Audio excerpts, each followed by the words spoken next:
Hello my dear students, welcome back to the meritorious YouTube channel.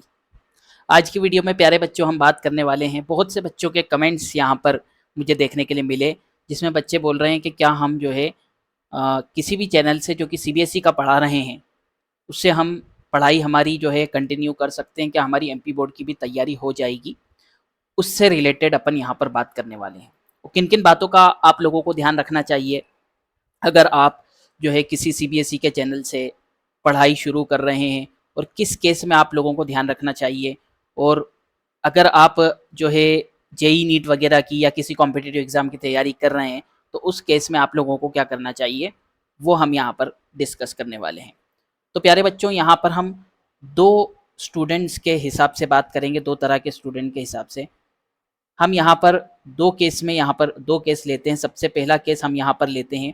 कि क्या अगर आप कॉम्पिटिटिव एग्ज़ाम की तैयारी कर रहे हैं, अगर आप लोगों का जो है एम कॉम्पिटिटिव एग्जामिनेशन है,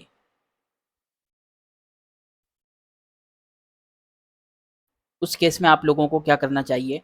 और अगर आप लोगों का जो है कॉम्पिटिटिव एग्जामिनेशन जो है एम बिल्कुल भी नहीं है, जिस तरह से हम यहाँ पर बात कर लें जेई या नीट की, ये बिल्कुल भी नहीं है, और आप ओनली ओनली बोर्ड्स में ओनली बोर्ड्स में जो है अपने परसेंटेज को इंक्रीज करना चाहते हैं, या फिर ओनली बोर्ड्स के जो है परफॉर्मेंस वो जो है इंक्रीज करना चाहते हैं, तो आप लोगों को किस तरह से जो है पढ़ाई शुरू करनी चाहिए, उसकी अपन बात करने वाले हैं यहाँ पर। तो सबसे पहली बात अगर मैं आप लोगों से करूं कि अगर आप जेई या नीट के लिए तैयारी कर रहे हैं, ठीक है, तो उसकी तैयारी तो आपने पहले से ही स्टार्ट कर दी होगी, चाहे आप 11th क्लास में हैं चाहे 12th क्लास में हैं, या अगर 10th क्लास के बच्चे भी इस वीडियो को देख रहे हैं तो उनसे भी मैं यहाँ पर बात कर रहा हूँ कि अगर फिजिक्स वाला वगैरह या फिर कोई भी ऑनलाइन जो है आप कोर्स जो है बाय करते हैं और वहाँ से पढ़ाई शुरू कर देते हैं, तो वो आपको एनटीएससी लेवल का पढ़ाते हैं, है ना। वो अलग बात है, उस पर मैं नहीं जा रहा हूँ कि अभी 2 से 3 साल जो हैं हो गए हैं, एनटीएससी का एग्ज़ाम नहीं हो रहा है, फिर भी वो कॉम्पिटिटिव लेवल का आप लोगों को पढ़ाते हैं, ओलंपियाड्स वगैरह लेवल का आप लोगों को पढ़ाते हैं। तो क्या आप लोगों को जो है बोर्ड्स में फ़ायदा होगा कि नहीं होगा उससे। तो जाहिर सी बात है, अगर आप किसी भी एनी कॉम्पिटिटिव एग्ज़ाम का पढ़ते हैं, ठीक है, तो आपको बोर्ड में उससे फ़ायदा ज़रूर होगा। बोर्ड की पढ़ाई और कॉम्पिटिटिव की पढ़ाई दोनों अलग होती है, इस बात को मैं मानता हूँ, लेकिन कोर्स सिलेबस डेफिनेटली सेम होता है, ठीक है। अब हम यहाँ पर बेसिकली एमपी बोर्ड की जो है प्रिपरेशन कर रहे हैं,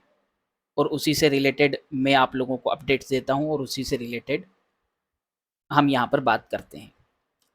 तो एमपी बोर्ड और कॉम्पिटिटिव एग्जामिनेशन और सीबीएसई का अगर आप पढ़ रहे हैं तो उसमें एक बहुत बड़ा डिफरेंस आ जाता है।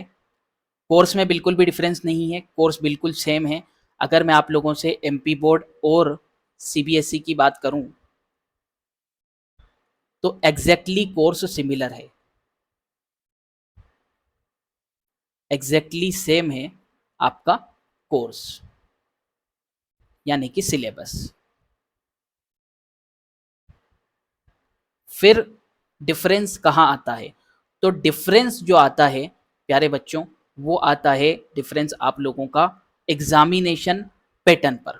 ठीक है। तो अगर मैं आप लोगों से एग्जामिनेशन पैटर्न की बात करूं, एग्जामिनेशन पैटर्न, तो एग्जामिनेशन पैटर्न में एमपी बोर्ड और सीबीएसई में ह्यूज डिफरेंस आ जाता है। अभी एक स्टूडेंट है, मेरा स्टूडेंट रहा है, मैं जिस स्कूल में पढ़ाता हूँ वहाँ पर, तो उसने जो है नीट की प्रिपरेशन जो है वो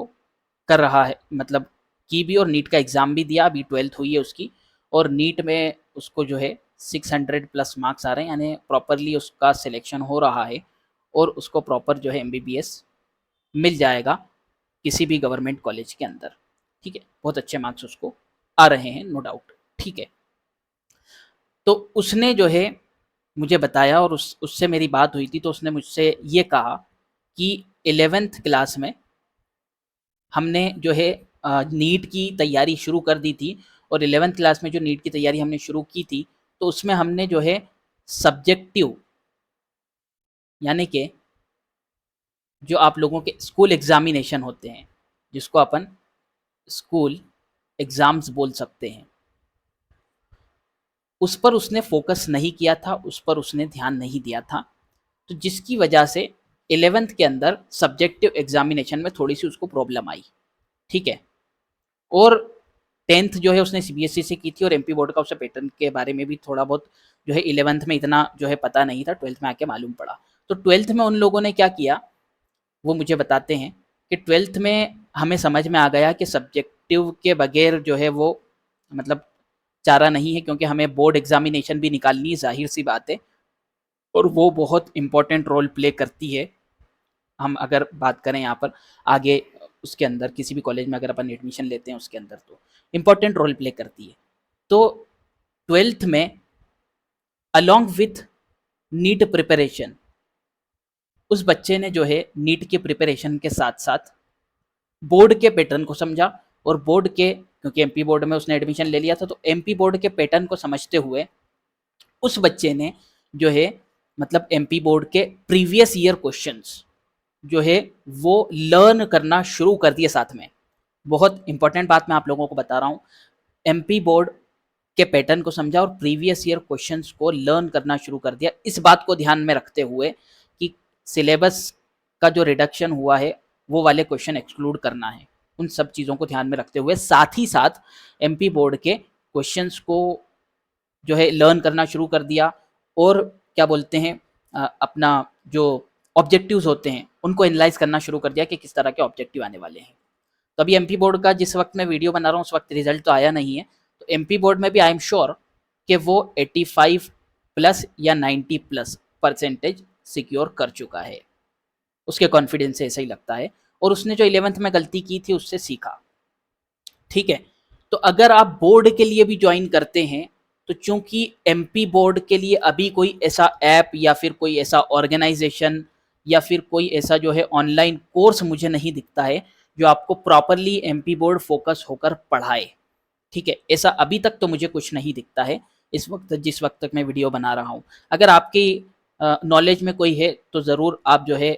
पिन कमेंट में या फिर आप जो है कमेंट बॉक्स में उसके बारे में ज़रूर बता सकते हैं। तो आप लोगों को, अगर आप लोग जो है पढ़ाई कर रहे हैं, तो आपको दो चीज़ें देखने के लिए मिलेगी, या तो सीबीएसई का आप पढ़ रहे होंगे, बोर्ड के लिए पढ़ रहे हैं, अगर पढ़ाई शुरू कर दी ऑनलाइन पढ़ना चाहते हैं तो, या तो आपको कॉम्पिटिटिव लेवल का पढ़ाया जा रहा होगा। ठीक है। एमपी बोर्ड लेवल का, एमपी बोर्ड का कोई भी नहीं पढ़ा रहा होगा, आई एम श्योर, अभी तक तो मुझे पता है ये बात। ठीक है। आगे आने वाले वक्त में हो सकता है कि हम पढ़ाना शुरू कर दें।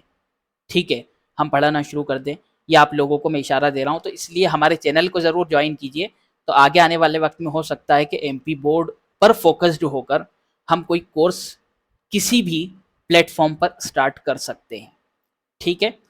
वो हम कह सकते हैं। लेकिन अभी के उसमें मैं बात करूं आपसे, तो या तो सीबीएसई लेवल का या तो सीबीएसई बोर्ड के हिसाब से आपने जो है कोर्स कोई सा ज्वाइन किया होगा, वहाँ पढ़ाया जा रहा होगा, या फिर कॉम्पिटिटिव के हिसाब से। कॉम्पिटिटिव अगर आपका है तो वो तो पढ़ना है ही है आपको, और अलॉन्ग विद दैट आप लोगों को ये बात ज़रूर जो है जहन में रख लेनी है कि एमपी बोर्ड का जो है वो पैटर्न कैसा होता है, पेपर कैसे आते हैं, उसका एनालाइजेशन, सारी चीज़ें जो है टाइम टू टाइम आपको इस चैनल पे भी मिलती रहती है। और इस चैनल में जो है आप देखेंगे तो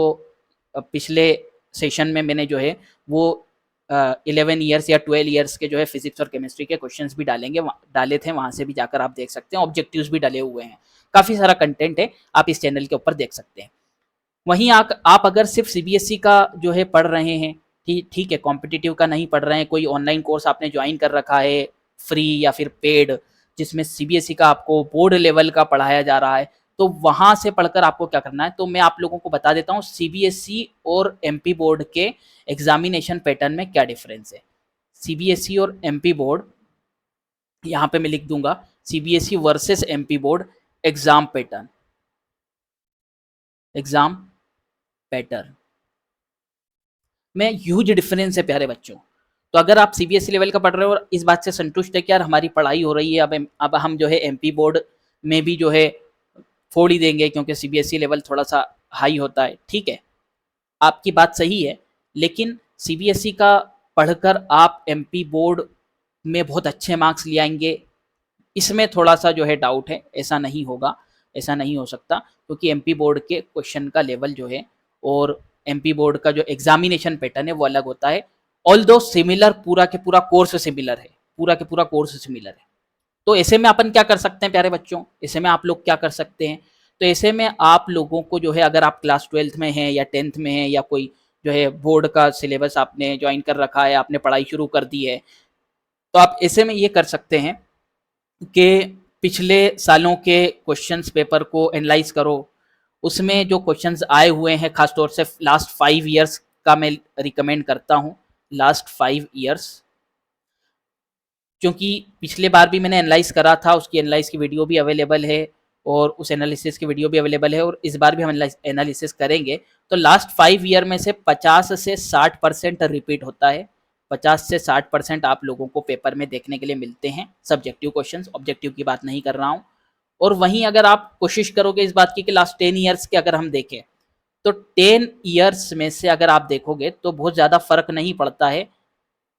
60 से 65% जो है वो रिपीट होता है। तो बहुत ज़्यादा 5% के लिए 10 साल के क्वेश्चन करने की ज़रूरत नहीं है। लास्ट 5 ईयर के क्वेश्चंस देखो, उससे बहुत ज़्यादा आपको जो है वो पता लग जाएगा कि किस तरह से जो है क्वेश्चंस रिपीट होने वाले, क्या पैटर्न होता है एग्जामिनेशन का, वो पता लग जाएगा। अच्छा, क्वेश्चन पेपर्स, ठीक है, previous year question papers, previous year question papers कहाँ से डाउनलोड आप कर सकते हैं, तो उसके लिए मैं आप लोगों को अभी वेबसाइट बता रहा हूँ, उसका लिंक भी डिस्क्रिप्शन में हो सका तो दे दूंगा, ठीक है। MP board online, MP board online, यहाँ से आप जो है फाइनल एग्जाम के जो है प्रीवियस ईयर, पिछले लगभग 10 साल के क्वेश्चन पेपर्स को निकाल सकते हैं, पीडीएफ फॉर्मेट में डाउनलोड कर सकते हैं, दोनों लैंग्वेज के अंदर, दोनों जो है मीडियम में, हिंदी हो या इंग्लिश मीडियम हो, यहाँ से आप लोगों को जो है पिछले सालों के पेपर मिल जाएंगे। और अगर चैप्टर वाइज आपको लोगों को चाहिए तो हमारा टेलीग्राम चैनल ज्वाइन करो, ऑलरेडी फिजिक्स केमिस्ट्री के ढेर सारे हमने 10 साल के चैप्टर वाइज एनालिटिक्स जो है वो क्वेश्चंस आप लोगों को दे रखे हैं, आप लोगों को बता रखे हैं। बाकी इस बात का ध्यान ज़रूर रखना है 5 साल के पेपर देखते हुए कि कहीं हम जो है डिलीटेड सिलेबस के क्वेश्चंस ना कर बैठें, ठीक है। डिलीटेड सिलेबस वही रहेगा जो पिछले साल था, वही सिलेबस इस बार भी आएगा जो लास्ट ईयर था। आप लोगों को पता ही होगा कि सिलेबस जो चेंज लास्ट ईयर किया गया था, लगभग 30% उसमें से रिड्यूस किया गया था, वो कि वही इस बार भी जो है अप्लाई होगा। इसी तरह की अगर एमपी बोर्ड से रिलेटेड आपको वीडियोस चाहिए और कोई भी कमेंट, कोई भी डाउट हो आप लोगों का, तो कमेंट बॉक्स में ज़रूर बता सकते हैं। उस डाउट का कमेंट बॉक्स में ही हो सका तो हम जो है क्लियर करने की कोशिश करेंगे, और हो सका तो उस पर सेपरेट वीडियो भी हम आने वाले वक्त में बना दें। कोई भी डाउट आपका हो तो आप ज़रूर बताएं, और स्ट्रेटेजिक इसी तरह की वीडियोस, और अगर आप लोगों को जो है इंपॉर्टेंट क्वेश्चंस की, प्रीवियस ईयर क्वेश्चंस की और एमपी बोर्ड के लेटेस्ट अपडेट्स की वीडियोस अगर चाहिए तो चैनल को सब्सक्राइब कर लीजिए और हमारे टेलीग्राम चैनल को ज़रूर ज्वाइन कर लीजिए, इन सब चीज़ों से रिलेटेड जो भी पीडीएफ अगर आप लोगों को चाहिए तो। Thanks for watching for this video, मिलते हैं आपसे अगली वीडियो में।